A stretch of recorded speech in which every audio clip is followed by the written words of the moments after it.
Cette semaine, nous allons plonger ensemble dans une série exceptionnelle consacrée à Albert Camus. 3 épisodes pour comprendre l'un des penseurs les plus lumineux et les plus humains du XXe siècle. 3 étapes pour suivre son chemin. De la lumière d'Alger à la révolte de l'homme debout, en passant par l'épreuve de l'absurde. Si tu veux découvrir qui était vraiment Camus, au-delà des clichés, des manuels scolaires et des citations qu'on répète sans les comprendre, alors reste bien jusqu'à la fin de cette série. Et si tu veux continuer à explorer avec moi la pensée des grands sages, pense à aimer cette vidéo et à t'abonner dès maintenant. Ça m'aide à faire vivre ces sagesses intemporelles et à les partager avec toujours plus de clarté. Alors, commençons. Vous pensiez tout savoir sur Albert Camus. Détrompez-vous. On le présente souvent comme un philosophe de l'absurde, un auteur sérieux, presque froid. Mais derrière ce nom, derrière cette légende, il y avait un homme brûlant de lumière, né dans la pauvreté, élevé par une mère silencieuse et qui n'a jamais cessé de chercher une raison d'aimer le monde, même quand tout semblait perdu. Albert Camus, c'est l'enfant d'Alger qui jouait sur les quais, le visage tourné vers le soleil, ignorant encore qu'un jour, ce soleil deviendrait le cœur de sa philosophie. C'est aussi l'homme qui, face à la guerre et au désespoir, refusa de céder à la haine. Il disait « Il n'y a pas de honte à préférer le bonheur ». Et pourtant, il a vécu dans un siècle où le bonheur semblait presque une faute. Un jour, en 1957, quand il reçoit le prix Nobel, Camus écrit une lettre bouleversante à son ancien instituteur. « Sans vous, sans cette main affectueuse que vous avez tendue au petit enfant pauvre que j'étais, rien de tout cela n'aurait été possible. » Cette gratitude, cette fidélité à la lumière de son enfance, c'est peut-être la clé de toute sa pensée. Résister sans haïr, lutter sans perdre la joie. Si le sujet Camus, l'homme révolté, t'intrigue, si tu veux comprendre comment on peut dire non au désespoir tout en disant oui à la vie, alors pense à liker cette vidéo et à t'abonner dès maintenant. Ça m'aide à faire briller un peu plus cette lumière intemporelle et à continuer à te partager des trésors comme celui-ci. Camus a vécu dans un monde où tout s'effondrait, les idéologies, les croyances, les certitudes. Mais au lieu de se réfugier dans le cynisme, il a cherché une troisième voie, celle de la révolte lucide. Il a voulu être cet homme debout, conscient de l'absurdité du monde, mais décidé à aimer la vie malgré tout. Un homme capable de dire, au milieu de l'hiver, j'apprenais enfin qu'il y avait en moi un été invincible. Alors aujourd'hui, je t'invite à plonger avec moi dans la vie d'un homme qui a tenté l'impossible. Être lucide sans devenir amer, révolté sans devenir violent, et tragique sans cesser d'aimer. Voici l'histoire d'Albert Camus, l'homme révolté entre lumière et absurdité.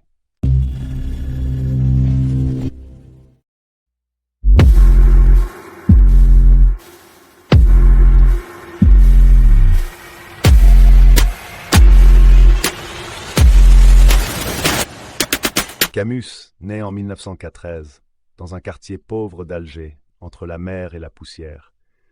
Son père meurt à la guerre avant même qu'il ne le connaisse, et sa mère, presque sourde et illettrée, travaille comme femme de ménage. Ils vivent à deux, dans une pièce minuscule, sans livres, sans luxe, mais avec la lumière du soleil qui entre chaque matin par la fenêtre. C'est dans ce décor que tout commence. Parce que c'est là, dans cette pauvreté sans amertume, que Camus découvre ce qu'il appellera plus tard la splendeur du monde. Sous ce ciel immense, il apprend à aimer la vie avant même de la comprendre. Il joue au football sur les terrains poussiéreux, il nage dans la Méditerranée, il marche dans les rues d'Alger, ébloui par cette beauté simple qui déjà lui donne une leçon. La joie n'a pas besoin de richesse, elle demande seulement la présence au monde. Et c'est peut-être ça, le premier secret de Camus. Avant d'être un philosophe, c'est un homme du soleil. Ses premières œuvres, L'Envers et L'Endroit où Nos, ne sont pas des essais abstraits, ce sont des hymnes à la vie. Il y écrit que le monde n'a pas de sens caché, mais qu'il suffit parfois d'un matin clair, d'une odeur de mer ou d'un silence partagé pour retrouver la paix. Mais ce bonheur fragile va se heurter à l'ombre du siècle. L'Europe s'enfonce dans la guerre, les idéologies dévorent les consciences, et Camus, ce jeune homme venu d'Algérie, se retrouve face à une question vertigineuse. Comment rester fidèle à cette lumière quand tout autour devient obscur? car bientôt, le monde qu'il aimait tant va se fissurer. Et de cette fracture naîtra sa plus grande idée, la révolte. Non pas la révolte de la haine ou du désespoir, mais celle d'un homme qui refuse de renoncer à la beauté, même au cœur du chaos. Et c'est justement là, dans ce passage de la lumière à l'ombre, que commence le véritable destin d'Albert Camus, l'homme révolté. Pour comprendre Camus, il faut suivre son chemin, un chemin en 3 étapes. Avant d'être un penseur, Camus est un homme qui regarde. Enfant du soleil, nourri de mer et de poussière, il célèbre dans l'envers et l'endroit énos la chaleur du corps, la lumière sur la peau, la joie d'exister sans pourquoi. Pour lui, la vérité n'est pas dans les idées, mais dans les choses. Il écrit « J'aime cette vie avec obstination. J'y attache toute ma tendresse et tout mon effort. » Il n'a pas besoin de croyance ni d'espérance. Ce qu'il ressent lui suffit. Il découvre que la beauté du monde est fragile, éphémère, mais qu'un seul instant de clarté peut donner sens à toute une vie. Dans Nos, il ajoute « Je comprends ici ce qu'on appelle gloire, le droit d'aimer sans mesure. » Aimer sans mesure, voilà sa première révolte. Dans un monde obsédé par la puissance, il choisit la simplicité, la gratitude. Aimer la vie, c'est déjà résister à la mort. Mais bientôt cette lumière se heurte à l'ombre du siècle. La guerre, le chaos, le non-sens. Camus entre dans l'âge adulte alors que l'Europe s'effondre. Les hommes meurent pour des idées, et il comprend une chose terrible, le monde n'a pas de sens. Il n'y a pas de Dieu pour répondre, pas de raison ultime à nos souffrances. Cette confrontation entre notre soif de sens et le silence du monde, il l'appelle l'absurde. Mais au lieu d'y voir un désespoir, il en fait un point de départ. Dans le mythe de Sisyphe, il écrit « Il n'y a qu'un problème philosophique vraiment sérieux, c'est le suicide. » Face à l'absurde, il refuse de se mentir, mais aussi de fuir. Il choisit la vie, lucide, nue, sans illusion. Sisyphe, condamné à pousser son rocher pour l'éternité, devient son symbole. Il faut imaginer Sisyphe heureux, écrit-il, car ce qui compte, c'est pas le sens, mais le mouvement. La vie, même sans explication, reste un miracle. Mais la lucidité seule ne suffit pas, il faut la transformer en force. Camus découvre alors la révolte. Quand l'Europe s'embrase, il s'engage dans la résistance et écrit dans Combat. Résister, pour lui, c'est refuser le mensonge et la haine. Après la guerre, il voit naître un autre danger, les idéologies qui, au nom du bien, justifient la violence.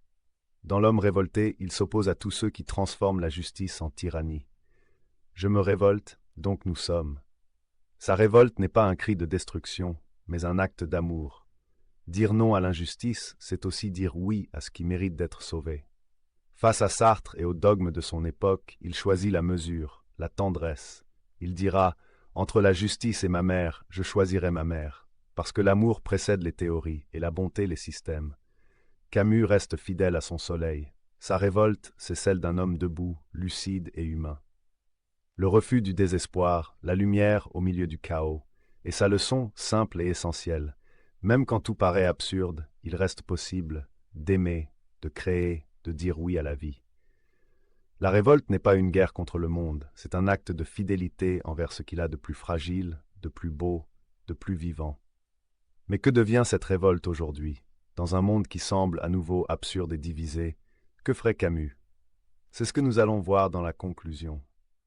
Camus n'a pas voulu être un saint ni un héros. Il n'a jamais cherché à avoir raison contre le monde. Il a simplement voulu rester fidèle à cette lumière d'enfance qui brille, même dans la nuit. Une lumière humble, fragile mais tenace, celle du soleil d'Alger, celle du rire des hommes simples, celle de la beauté ordinaire. Il disait que le véritable courage, ce n'est pas de tout comprendre, mais d'avancer quand même. De continuer à aimer, même quand la vie n'a plus de sens. De rester debout, sans haine et sans illusion. Dans un siècle qui a glorifié les idéologies, il a choisi la mesure. Dans un monde déchiré par la violence, il a choisi la compassion. Et face à l'absurde, il a choisi la fidélité à la vie. Il écrivait au milieu de l'hiver, j'apprenais enfin qu'il y avait en moi un été invincible.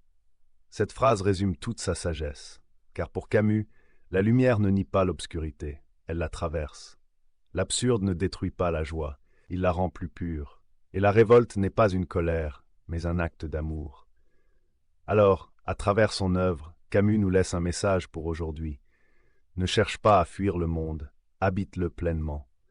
Ne te laisse pas briser par le désespoir, mais apprends à y trouver ta force.